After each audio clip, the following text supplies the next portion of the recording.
عزیز طلباء السلام علیکم۔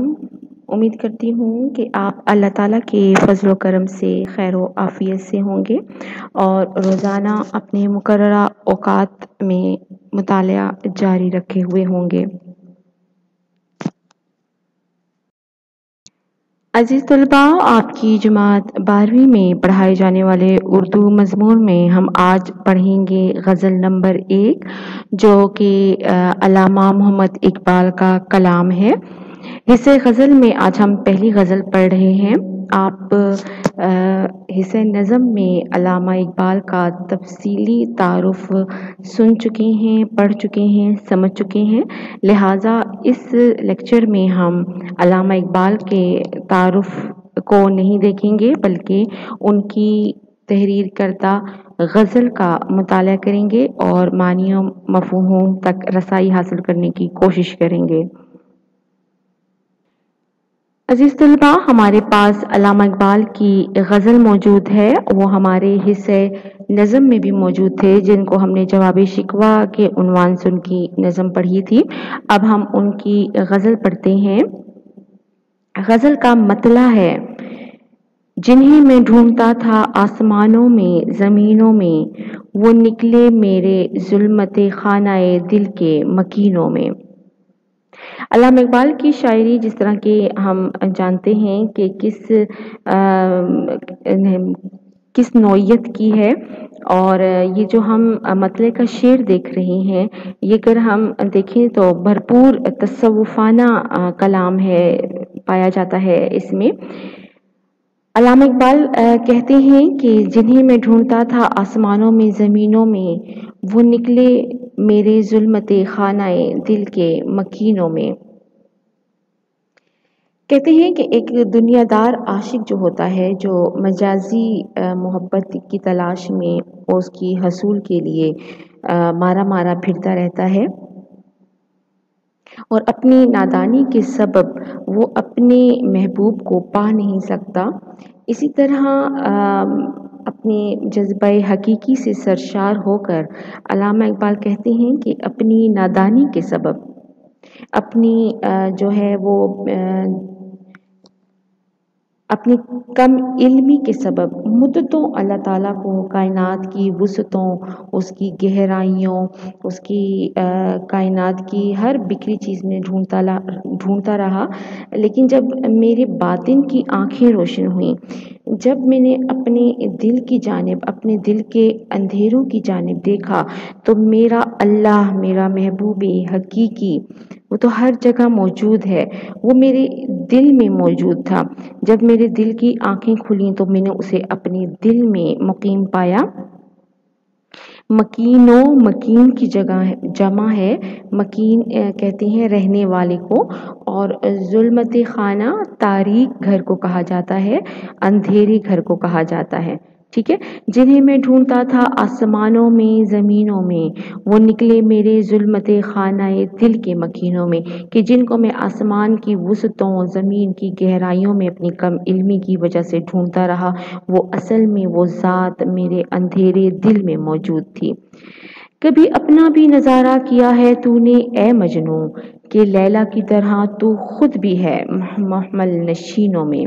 یہاں پر مجنوں آپ کو پتا ہے کہ لیلیٰ کا عاشق تھا، عرب کے صحرا میں جو مارا پھرتا تھا، جو اپنا ذہنی توازن کھو بیٹھا تھا اور پاگل ہو چکا تھا، دیوانہ ہو چکا تھا، تو وہ لیلیٰ کی تلاش میں صحرا میں گھومتا رہا۔ محمل کہتے ہیں دراصل اونٹ کے اوپر جو کجاوا جو ہوتا ہے، جو ایک ڈولی سی بنا دی جاتی ہے جس کے اندر بیٹھا جاتا ہے پردے میں، اور محمل نشین جو ہیں وہ کجاوے میں بیٹھنے والے کو کہتے ہیں، پردے میں بیٹھنے والے کو کہتے ہیں۔ تو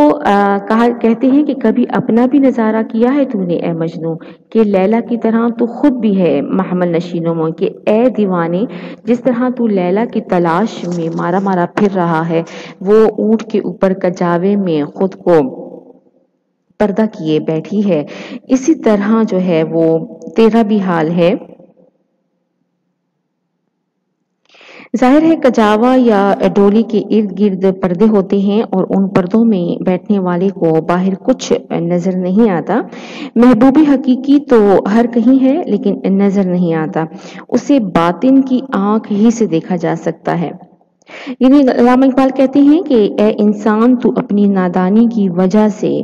دوسروں یعنی کہ معشوقوں کی تلاش میں، محبوب کی تلاش میں سرگرداں ہے۔ اگر تو اپنی حقیقت سے آگاہ ہو جائے تو تجھے معلوم ہوگا کہ تجھ میں وہ ساری خوبیاں موجود ہیں۔ اگر تو ان سے کام لے تو خود ایک دنیا تیری تلاش میں سرگرداں رہے گی۔ یعنی کہ اے مجنوں، جس طرح تو اپنی لیلا کی تلاش میں ہے تو ذرا خود پر یہ نظر ڈال کہ تو خود جو ہے خود کو چھپائے بیٹھا ہے، تو باہر نکل، تو تلاش کر اس دنیا کو۔ یہ دنیا تمہارے اندر جو خوبیاں ہیں، تمہارے اندر جو اللہ تعالیٰ نے صلاحیتیں رکھی ہیں، یعنی خود تیرے اندر بھی جو ہے وہ محبوبیت کی شان پوشیدہ ہے، تو خود تیرے اندر جو ہے وہ معشوق اور محبوب موجود ہے۔ مہینے وصل کے گھڑیوں کی صورت اڑتے جاتے ہیں مگر گھڑیاں جدائی کی گزرتی ہیں مہینوں میں۔ یعنی وصل کہتے ہیں ملاقات، ملاپ کو، تو مہینے وصل کی گھڑیوں کی صورت اڑتے جاتے ہیں، یعنی کہ محبوب سے جب ملاقات ہوتی ہے تو وہ جو گھڑیاں جو ہوتی ہیں،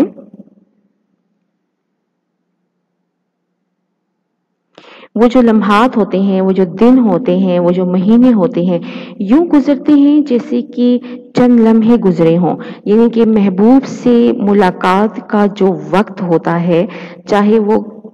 جتنا بھی طویل ہو، وہ ایسے گزرتا ہے جیسے پلک جھپکتے میں گزر گیا ہو۔ مگر جو جدائی کی گھڑیاں جب آتی ہیں، جب ہجر کے لمحات آتے ہیں، تو وہ یوں محسوس ہوتے ہیں جیسے کہ مہینوں پر مشتمل ہو چکے ہوں۔ مقصد یہ ہے کہ جو خوشی کا جو دور ہوتا ہے وہ گزرتے معلوم نہیں ہوتا، مگر جب بھی غم انسان پر پریشانی آ پڑتی ہے تو وہ جو لمحات ہیں وہ کاٹنے جو ہیں وہ مشکل ہو جاتے ہیں۔ اسی طرح ایک شاعر نے کہا تھا کہ ایام مصیبت کے تو کاٹے نہیں کٹتے، دن عیش کے گھڑیوں میں گزر جاتے ہیں۔ اگلے شعر کی جانب چلتے ہیں۔ علامہ اقبال کہتے ہیں، مجھے روکے گا تو اے ناخدا کیا غرق ہونے سے، کہ جن کو ڈوبنا ہو ڈوب جاتے ہیں سفینوں میں۔ کہ اے ملاح کیا تو مجھے غرق ہونے سے روکے گا، جن کا ارادہ ہو ڈوبنے کا وہ بڑے سفینوں میں، کشتیوں میں بیٹھے ہوئے بھی وہ ڈوب جاتے ہیں۔ انتہائی بلاغت سے بلیغ شعر ہے۔ شاعر کہتے ہیں، علامہ اقبال کہتے ہیں کہ جو شخص اللہ تعالیٰ کے عشق میں، یعنی اللہ تعالیٰ کے عشق میں خود ہی فنا ہونا چاہتا ہے، اس کے لیے کسی بھی خاص اس کو احتیاط کی ضرورت نہیں۔ ایک اصل چیز جو ہے وہ طبیعت کا اللہ تعالیٰ کی طرف میلان ہے، نہ کہ ظاہری جو ہے وہ کوئی بھی احتیاط یا ظاہری کوئی اسباب کام آتے ہیں۔ ہم اس سے یہ بھی مثال لے سکتے ہیں کہ جو لوگ ڈوبنے کا پکا ارادہ کر لیتے ہیں وہ کشتی میں بیٹھے ہوئے بھی ڈوب جاتے ہیں، یعنی کہ ان کو دریا میں، پانی میں غوطہ زن ہونے کی ضرورت نہیں پڑتی، وہ خاص سفینوں میں بھی ڈوب جایا کرتے ہیں۔ یعنی کہ اگر کسی کی یاد میں، کسی کی محبوب کی یاد میں آپ فنا ہونا چاہتے ہیں تو اس کے لیے کسی کے بچانے سے کوئی فرق، کسی ملاح کی ضرورت، کسی سفینے کی ضرورت نہیں پڑتی، انسان خود ڈوب جاتا ہے۔ جلا سکتی ہے شمع کشتے کو موج نفس ان کی، جلا سکتی ہے شمع کشتہ کو موج نفس ان کی، الہی کیا چھپا ہے اہل دل کے سینوں میں۔ شمع کشتہ یہاں پر بجھی ہوئی شمع ہے، بجھا ہوا چراغ ہے۔ موج نفس یہ پھونک مارنا جسے کہتے ہیں۔ الہی کیا چھپا ہوتا ہے اہل دل کے سینوں میں، کہ وہ شمع جو بجھ چکی ہو، وہ دل جو اللہ تعالیٰ کی عشق سے